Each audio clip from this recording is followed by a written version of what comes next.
হ্যাঁ পুপু বলো। হ্যাঁ হ্যাঁ হ্যালো নির্মল, আমরা রায়পুরে পৌঁছে গেছি বুঝলে। হ্যাঁ হ্যাঁ দ্যাটস গ্রেট। শোনো, এখানে একটাই ক্লাব আছে, যে কাউকে জিজ্ঞেস করবে সে দেখিয়ে দেবে কোথায়। আচ্ছা বলছি, সাগর তো ওখানেই আছে, সাগরকে একটু পাঠাও না। আরে সাগর ওই ফড়িংকে নিয়ে একটু আগেই বেরোলো। সাগর ফড়িংকে নিয়ে বেরিয়ে গেল মানে বুঝতে পারলাম না, কোথায় গেছে? আরে বলো না, এদিকে আবার একটা কাণ্ড ঘটে গেছে। আবার কি ঘটেছে? হ্যাঁ বাবু কোথায় জিজ্ঞেস করো না, বাবু কোথায়? হ্যাঁ বলছি, আচ্ছা বাবু কোথায় একটু বলবে? আরে সেটাই তো বলছি, বাবুকে গ্রামের মধ্যে কোথাও খুঁজে পাওয়া যাচ্ছে না। বাবুকে খুঁজে পাওয়া যাচ্ছে না মানে? খুঁজে পাওয়া যাচ্ছে না মানেটা কি?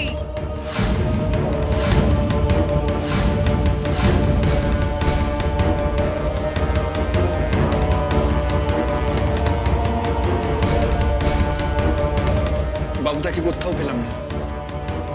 হরিণ নাকি বাবুদার সঙ্গে কথা বলছিল, অন্যদিকে ঘুরেছিল। তারপর যখন ঘুরে তাকিয়েছে দেখছে বাবুদা আর নেই। শোনো, ফড়িং আর সাগর বাবুকে খুঁজতে বেরিয়েছে। তোমরা যত শীঘ্রই পারো চলে এসো ক্লাবে। হ্যাঁ এক্ষুনি আসছি। কি হয়েছে? বাবু কোথায়? কি নির্মলদা কি বলছেন? কি বলছে নির্মলদা? বলছে যে বাবু বাবু বাবু আর ফড়িং ওই কি হয়েছে বাবুর?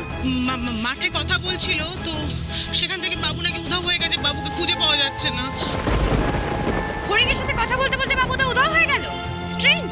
না স্ট্রেঞ্জ না, আমি ভয়টাই পাচ্ছিলাম। এরকম এলাকায় এইসব অদ্ভুত ব্যাপার ঘটে। দাঁড়িয়ে আছিস কেন? চল না, কোন দিকে যাবো? কোন দিকে যাবো? সামনেই দেখছি। কোথায় যাবো সেটা তো বলে যাও। দাদা তুমি সামনে বৌদিকে নিয়ে আসো, আমি দেখছি। শোনো রাধারানী, আজ অবধি তুমি যা বলেছো আমি এতদিন নানান রকম ভাবে ম্যানেজ করে গেছি, আর কিছুক্ষণের মধ্যেই আমার পরিবারের সবাই এখানে আসছে। তুমি আজকে ফড়িংকে যা যা বলেছো ওদেরকে তাই বলবে। এর বাইরে যদি একটা কথা বলেছো তাহলে তার ফল কিন্তু ভালো হবে না। নির্মল, কি বলছো তুমি ওকে? ফল ভালো হবে না মানে? কিসের ফল ভালো হবে না? মানে ওই রাধারানী যা আমাকে আজ অবধি বলেছে সেটা তার মেয়ের সামনে স্বীকার করেছে। আমি সেটাই বলছিলাম যে ও যেন তোমাদেরকে সেটাই বলে, এর বাইরে যেন অন্য কিছু না বলে। হ্যাঁ ঠিক আছে, এসব কথা পরে হবে, আগে বলো বাবু কোথায়? আরে আরে সেটাই তো আমি এদেরকে জিজ্ঞেস করছি, এ তো কিছুতেই বলছে না। বলছে না মানে? এই মেয়ে, তোমার মেয়ের সঙ্গে তো দেখা করতে এসেছিল আমার ছেলে, তারপরে কোথায় গায়েব হয়ে গেল? কি বলো? আমি জানি না, বিশ্বাস করুন।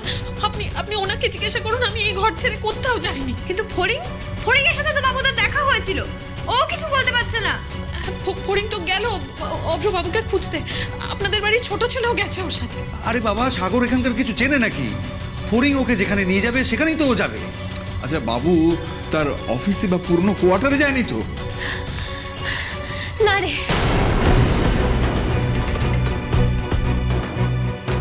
আমরা তো সেখানেই গেছিলাম, ও নেই ওখানে। ও যে ব্যাংকে কাজ করে সেখানেও গেলাম, ওখানেও দেখতে পেলাম না। তবে সেটা গেল কোথায়? ও তো তোমার সঙ্গে দেখা করতে গিয়েছিল, তোমাকে বলতেই হবে। আহা সুচিত্রা, একটু মাথাটা ঠান্ডা করো। আচ্ছা বেচারা যদি সত্যি না জানে তাহলে বলবেটা কি তোমাকে? আচ্ছা দাঁড়া, আমার কাছে ওই লোকাল থানার নম্বরটা আছে, আমি একটু ফোন করে দেখি তো। প্লিজ এখন থানা পুলিশ করার কোনো দরকার নেই। দাঁড়াও তো, ফড়িং সাগর কোথায়? সাগরটা তো আবার ওই গাড়ির সামনে গেছে জানিস তো। আমি অনেক লোককে জিজ্ঞেস করেছি, যারা দোকানে ছিল, যারা চাষ করছিল, ওরা সবাই ব্যাংকবাবুকে চেনে, কিন্তু কেউ দেখেনি। তবে সেটা গেল কোথায়? ওস্তাদ, হ্যাঁ ওস্তাদ বল। সন্ধে তো হয়ে গেল, দুটো দেশি বোতল নিয়ে আসবো। গাড়ি এখন ম্যাচ করছে, আধ ঘন্টার মধ্যে যাবো, চলে আসবো। দুই ভাই মিলে মেরে দেবো। আনবি না তো কি করবো বলো, সারাক্ষণ তো মশার কামড় খাচ্ছি, কোথায় বাইরে যাওয়ারও নেই। দুটো বোতল আনি, সঙ্গে রুটি আর চিকেন কষা, ভালো জমবে। জ্বালিয়ে আমারও গলাটা কেমন যেন শুকাই গেছে। এনে পয়সা নেই, আসুন না, আসার সময় দুটো গ্লাস আনবে মনে করে। হ্যাঁ যা, এক্ষুনি আসছি। আজা।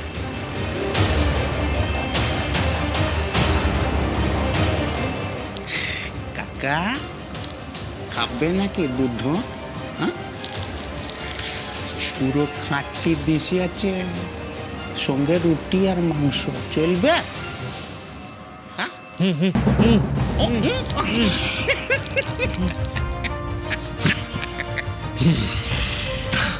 খাবো খাবো সকাল থেকে এইভাবে বেঁধে রেখে দিয়েছো আমার প্রচন্ড টায়ার্ড লাগছে খাবো। আরে বাবা তুই তো আমাদের মতো রে সুযোগ পেলেই দু পাত্র মারিয়ে দিস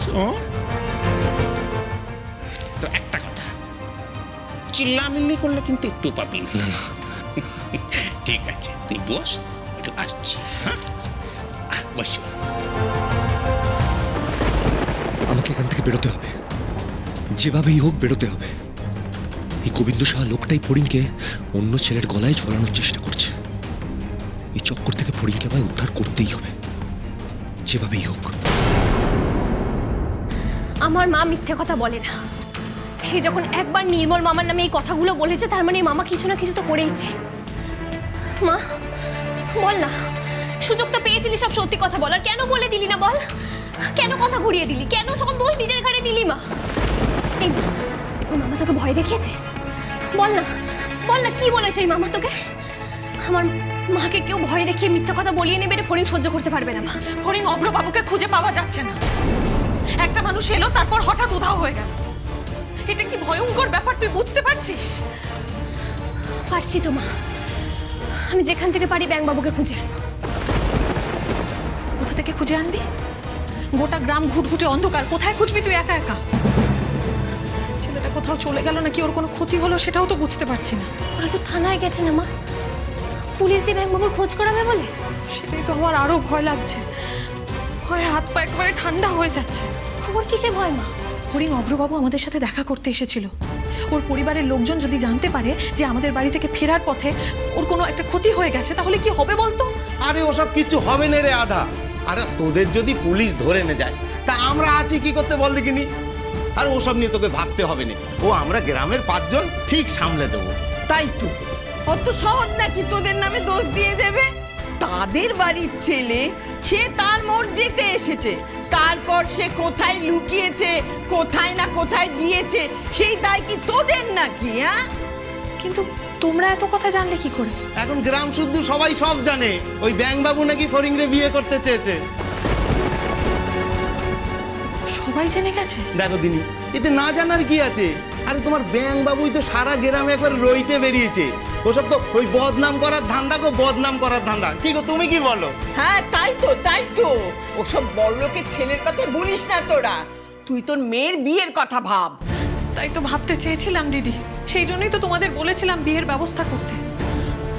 কিন্তু এখন আমার খুব ভয় লাগছে, আমার মেয়েটার জন্য আমার খুব চিন্তা হচ্ছে। এই দেখো দিদি, আবার চিন্তা করতেছে।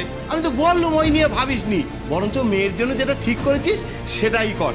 আমি পাত্তরের বাড়ি খবর পেয়ে দিচ্ছি, কাল সকালে তো দেখতে আসার কথা ছিল, বলেছি অত সকাল সকাল হবে না, বরং আজ আতেই যেন পাত্রী দেখে যায়।